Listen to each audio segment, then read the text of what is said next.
Cri d'alarme et télévision, mesdames et messieurs, bonjour. De partout là où vous nous suivez à travers le monde, c'est votre chaîne de confiance. Merci à Vincent Boami pour la technique et les finances. Daniel Kaoukula, c'est mon nom.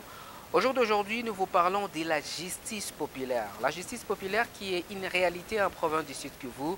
On va vous les faire savoir. En ce mois d'octobre, il y a eu beaucoup plus de cas dans 3 territoires de la province du Sud Kivu, plus la ville de Bukavu. Donc, notamment, on a signalé des cas dans la ville de Bukavu, on a signalé des cas dans les territoires des Kabaré, dans les territoires des Kalehe, pourquoi pas même dans les territoires de Walungu. Voilà, c'est une réalité qui se vit ici en République démocratique du Congo, la population qui se rend justice elle-même. Alors, est-ce que cette pratique est autorisée par les lois du pays? La réponse est non. Pourquoi? Parce que toutes les lois y afférentes refusent également, donc même la loi mère qui est la constitution de la République démocratique du Congo parle de la vie qui est sacrée et l'État qui a l'obligation de la protéger. Voilà, c'est un peu ça. Et pour en parler, parce qu'à Cri d'Alarme TV, nous ne sommes pas des maîtres avocats, nous ne sommes pas des défenseurs judiciaires. Voilà, aujourd'hui, on va aborder la question avec un défenseur judiciaire que vous connaissez très bien dans la ville de Bukavu, dans la province du Sud Kivu, même au niveau national, il est connu, pourquoi pas même au niveau international. Mais nous vous arrivons juste après cette petite pause.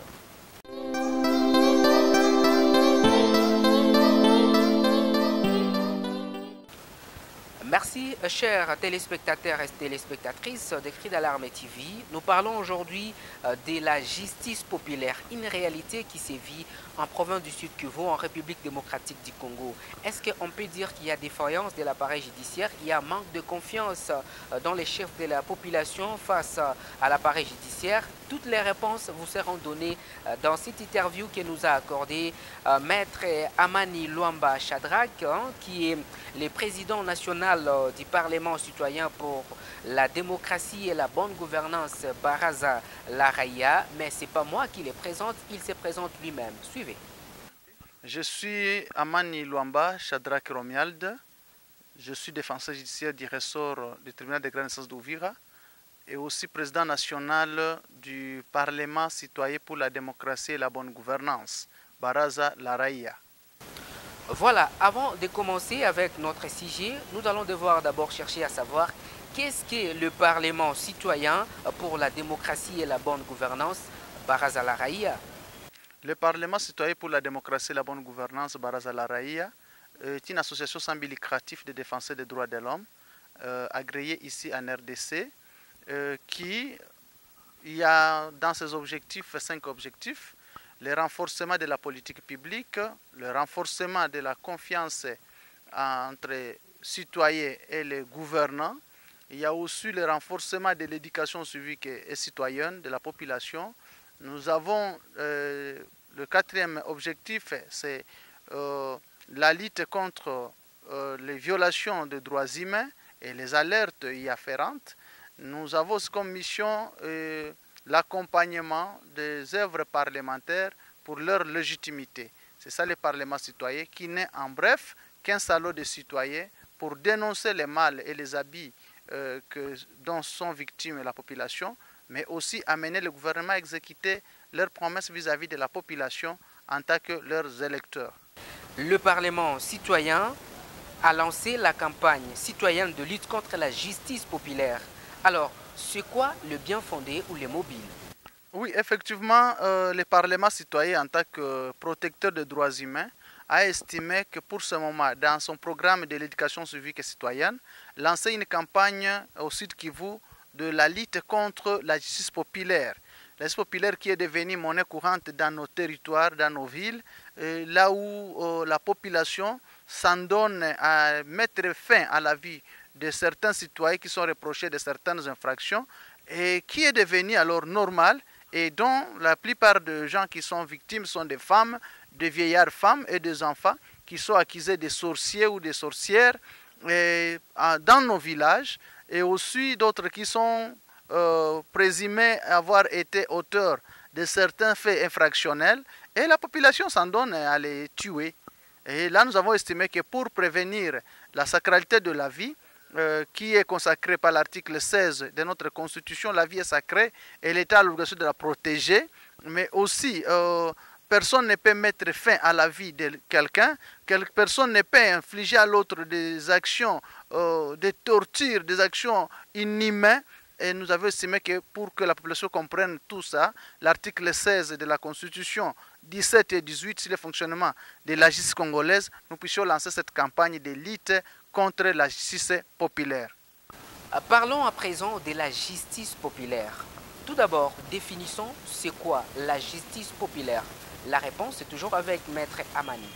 La justice populaire, c'est le fait qu'un monsieur ou une dame, parce qu'il a été victime d'une infraction ou d'un fait infractionnel, puisse se donner lui-même le pouvoir de se faire justice, de sanctionner par la clameur publique, par le jugement des voisins, décider de mettre fin à la vie d'un quelqu'un ou d'une dame qu'on suppose être l'auteur d'une infraction. C'est-à-dire c'est le fait de se rendre justice soi-même, c'est ça ce qu'on appelle justice populaire. C'est-à-dire c'est un verdict de la population qui ne respecte pas la justice formelle telle que voulue par les textes légaux qui nous réglementent. Parce que c'est seul le juge qui peut dire que tel est coupable de tel fait ou tel est innocent de tel fait pour lequel on le reproche. Et maintenant que nous savons la définition ou nous savons déjà ce que veut dire justice populaire, parlons maintenant des conséquences de cet acte ou de la justice populaire qui sévit en province du Sud Kivu, en République démocratique du Congo. Les conséquences de la justice populaire dans la communauté sont énormes. D'abord, lorsqu'il y a justice populaire, il y a d'abord la vie qui est mise en péril parce que la population, dans l'état de la colère, vont se mettre à dilapider la personne, à les calciner, à les tuer, à les torturer. Alors, ça, c'est la première conséquence, c'est qu'on ne respecte pas la vie humaine. On tue la personne. Et quelquefois, peut-être, c'est une personne innocente parce qu'on ne l'a pas donné le temps de se défendre, le temps de présenter son innocence. On le tue. L'autre conséquence, c'est qu'il y a violation des droits de la défense, les droits garantis à la défense. Toute personne qui est poursuivie pour un fait doit avoir les moments de se défendre. Et c'est en se défendant qu'on va établir son innocence ou sa culpabilité. L'autre conséquence, c'est que la justice populaire amène des conflits dans les villages. Parce que telle famille a tué la famille de telle, un familier de tel. Et ce conflit-là va régénérer. Il y a les conséquences liées à la destruction. Lorsqu'il y a justice populaire, on détruit même la maison de la personne présumée être auteur de l'infraction. Il y a aussi incendie, on peut incendier la maison, incendie criminel. Il y a imputation dommageable. On impute quelqu'un d'avoir été sorcier ou sorcière ou auteur de telle ou telle infraction. Et voilà, tous ce sont des conséquences. Et les conséquences graves de la justice populaire, c'est qu'il y a abus, il y a cette absence-là de la confiance à la justice. Donc, lorsque les citoyens n'ont plus confiance à la justice, ne font plus foi aux juges, aux œuvres qui peuvent être rendues par les juges, c'est déjà un abus, c'est déjà une conséquence grave par rapport à notre justice. C'est pour cela que nous avons estimé que nous puissions sensibiliser la population à avoir confiance en notre justice. Lorsque vous arrêtez un délinquant ou une personne suspectée pour tel ou tel fait, il faut l'amener devant la police ou devant les magistrats. Le magistrat va le déférer devant le juge qui va établir son innocence ou sa culpabilité. La plupart des gens m'ont posé la question, monsieur le journaliste, bon, Moutou Anakamata Kubulozi, est-ce qu'on l'amène en justice? Mais non. Et d'ailleurs, c'est là où je dis, la justice populaire même est à la base des faits, des actes superstitieux sur la personne. Quelqu'un, on suppose qu'il est sorcier. Et pourtant, la sorcellerie n'a pas des éléments matériels de preuve. Les éléments matériels de preuve que tel ou tel a ensorcelé effectivement la personne qui était décédée. Alors, dans les cas comme ça, lorsque vous pensez que quelqu'un est sorcier ou sorcière, ils ne font pas les lécher. Ils ne font pas les lécher, ils ne font pas l'exposer à la tuerie. Bamouchome ou quelqu'un a été appréhendé en train de voler ou de violer ou il a commis une infraction. Dans les cas de la sorcellerie, nous pouvons encourager les gens à un dialogue.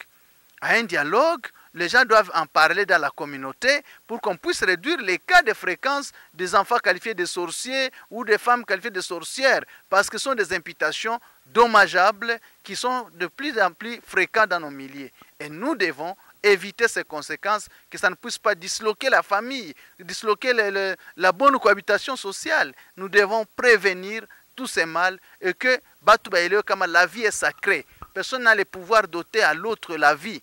Et si la sorcellerie pourrait exister selon les mythes bantous ou les mythes africains, si la sorcellerie existe, nous appelons ces sorciers aussi à éviter de se plonger dans ces manœuvres. Mais même s'il est qualifié, parce que la loi dit toute personne, n'importe laquelle, même celui qui est qualifié de sorcier, on ne peut pas mettre fin à sa vie. On doit les protéger. Et la loi, nous appelons la loi congolaise, les acteurs politiques congolais, les magistrats et les policiers, de pouvoir se mettre pour protéger la population. Renforcer nos commissariats de la police pour que, à toutes les fois qu'il y a des clameurs, la police soit capable de pouvoir protéger la personne qui est poursuivie par les clameurs publics, en fait de l'éviter une mort de honte. On l'a vu au Sud Kivu, dans tous nos territoires, il y a des cas populaires qui sont décriés aujourd'hui. Et voici, aujourd'hui, l'enfant n'a plus peur de voir un cadavre parce qu'ils sont habitués de voir un cadavre être calciné, une vieille femme être léchée par des jeux de pierre.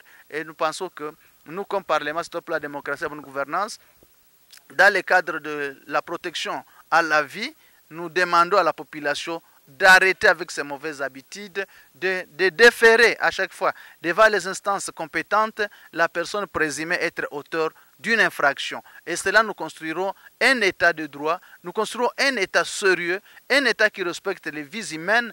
Personne n'a le pouvoir de tuer quelqu'un, même s'il est qualifié de sorcier, même s'il a été appréhendé, mais dans le sac, de faire lui devant les instances judiciaires. C'est pour cela que nous, Parlement citoyen, Baraza la Raïa, nous demandons à la population de faire confiance à notre justice qui fonctionne encore aujourd'hui effectivement. Voilà, mesdames et messieurs, téléspectateurs, téléspectatrices, nous sommes à la fin de cette interview. Nous avons abordé la question liée à la justice populaire en République démocratique du Congo et la campagne qui a été lancée par les parlements citoyens pour la démocratie et la bonne gouvernance, Baraza la Raïa.